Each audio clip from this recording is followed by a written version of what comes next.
नमस्कार दोस्तों, आज मैं आप सबको दीपावली की कथा सुनाऊंगी।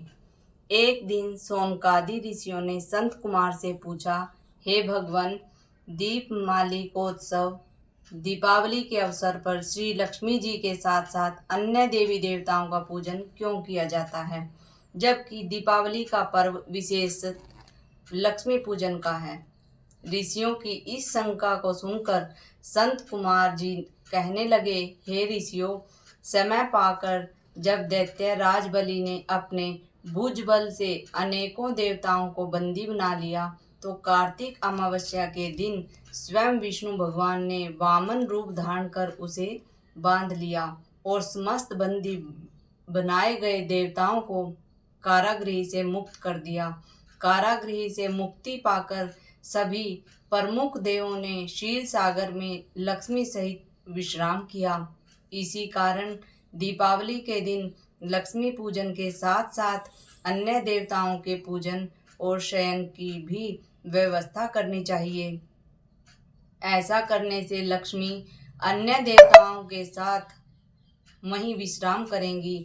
लक्ष्मी जी और देवताओं के शयन के लिए शैया बिछानी चाहिए, जिसको के लिए प्रयोग न किया गया हो, उस पर सुंदर नवीन वस्त्र व चादर बिछाकर तकिया आदि रजाई लगाएं।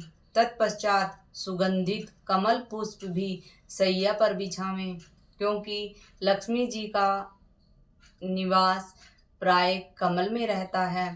हे ऋषियों, इस प्रकार विधि पूर्वक श्रद्धा युक्त हो देवताओं व भगवती लक्ष्मी के पूजन से वो स्थायी निवास करती है और उनके भोग के लिए गाय का खोया बना उसमें मिश्री, लौंग, कपूर, इलायची आदि मिलाकर लड्डू बनाने चाहिए। ऋषियों ने पुनः प्रश्न किया, हे ऋषियों, राजा बलि ने लक्ष्मी जी और देवताओं को अपने वश में कर लिया, तो फिर लक्ष्मी ने उसका त्याग क्यों किया? सनत कुमार जी ने उत्तर दिया, हे ऋषियों, एक बार जब देवराज इंद्र से भयभीत होकर राजा बलि कहीं जा छिपा, तो इंद्र ने उसे ढूंढने का प्रयत्न किया। तब इंद्र ने देखा कि बलि एक खाली घर में गधे का रूप बनाकर समय व्यतीत कर रहा है।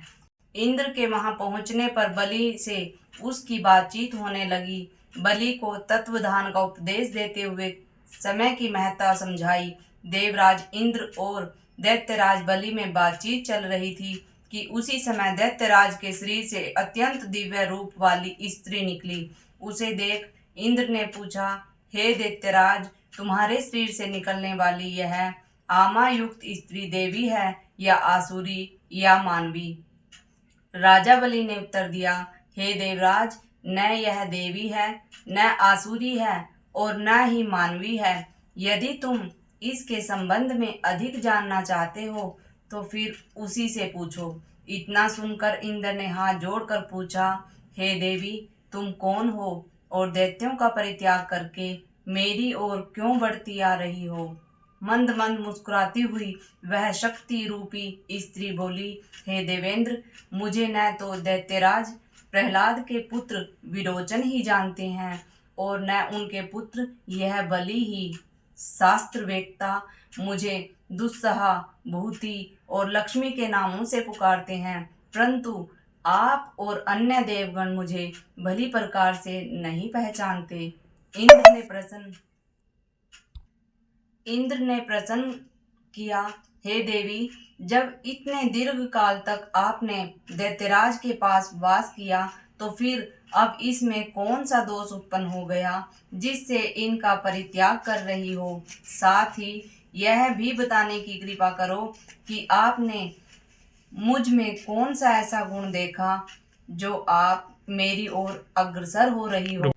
लक्ष्मी जी ने उत्तर दिया, हे आर्य, मैं जिस स्थान पर निवास कर रही हूँ वहां से मुझे धाता विधाता कोई नहीं हटा सकता, क्योंकि मैं सदैव समय के प्रभाव से ही एक को त्याग कर दूसरे के पास जाती रही हूँ।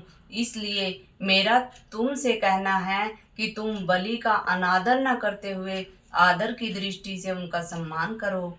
इंद्र ने पूछा, हे देवी, कृपा कर यह बतलाइए कि अब आप असुरों के पास क्यों नहीं रहना चाहती। लक्ष्मी जी बोली, मैं उसी स्थान पर रहती हूँ जहाँ सत्य, दान, व्रत, तप, पराक्रम और धर्म रहते हैं। इस समय असुर इससे विमुख हो गए हैं। पूर्व काल में ये सत्यवादी, जितेंद्रिय, ब्राह्मणों के हितैषी थे, परंतु अब ये ब्राह्मणों से द्वेष करने लगे हैं, झूठे हाथों घृत छूते हैं और अभक्ष्य भोजन करते हैं। साथ ही धर्म की मर्यादा तोड़कर विभिन्न प्रकार के मनमाने आचरण करते हैं।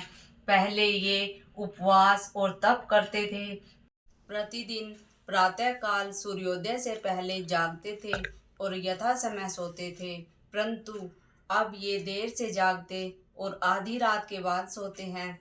पूर्व काल में ये दिन में शयन नहीं करते थे। दीन दुखियों, अनाथ, वृद्ध, रोगी और शक्तिहीनों को नहीं सताते थे। उनकी अन्न आदि से हर प्रकार की सहायता करते थे। पहले ये गुरुजनों की आज्ञाकारी और सब काम समय पर किया करते थे।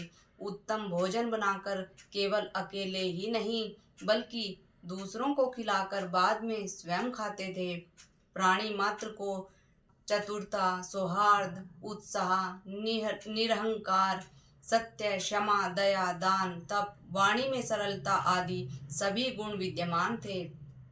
मित्रों से प्रेम पूर्वक व्यवहार किया करते थे, परंतु अब इनमें क्रोध की मात्रा अधिक बढ़ गई है। साथ ही आलस्य, निद्रा, अप्रसन्नता, असंतोष, कामों और विवेकहीनता आदि दुर्गुणों की एकता बढ़ गई है। अब इनको सब बातें नियम के विरुद्ध होने लगी। बड़े बूढ़ों का सम्मान, आज्ञा पालन न करना, उनका अनादर करते हैं। गुरुजनों के आने पर आसन छोड़कर खड़े नहीं होते। संतान का शास्त्रोक्त विधि से पालन पोषण नहीं करते। इन सभी कारणों से शरीर और चेहरे की कांति क्षीण हो रही है। पर स्त्री गमन और पर स्त्री हरण, जुआ, शराब, चोरी आदि दुर्गुण अधिक आ जाने के कारण इनकी धार्मिक आस्था कम हो गई है। अतः हे देवराज, मैंने यह निश्चय किया है कि अब इनके घर में वास नहीं करूंगी। इसी कारण दैत्यों का परित्याग करके मैं तुम्हारी ओर आ रही हूँ। इसलिए तुम प्रसन्नता पूर्वक मुझे अंगीकार करो। जहाँ पर मेरा वास होगा वहाँ पर आशा, श्रद्धा, धृति, शांति, जय, क्षमा, विजित, संगीत यह 8 देवियां भी निवास करेंगी। अब समस्त देवताओं के अंदर धार्मिक भावना अधिक बढ़ गई है, इसलिए अब मैं तुम्हारे यहाँ ही निवास करूंगी। यह सुनकर इंद्र ने शक्ति रूप लक्ष्मी का हार्दिक स्वागत किया और उसी समय अन्य देवतागण भी उनके दर्शनार्थ आकर उपस्थित हुए और विविध प्रकार से स्तुति करने लगे तथा बाजे गाजे के साथ उन्हें स्वर्ग लोक में ले गए। सनत कुमार जी कहते हैं कि हे ऋषियों, बस उसी समय से संसार में धर्म और सुख शांति की भावना देवी भगवती की कृपा से जागृत हो गई है। बोलो लक्ष्मी माता की जय।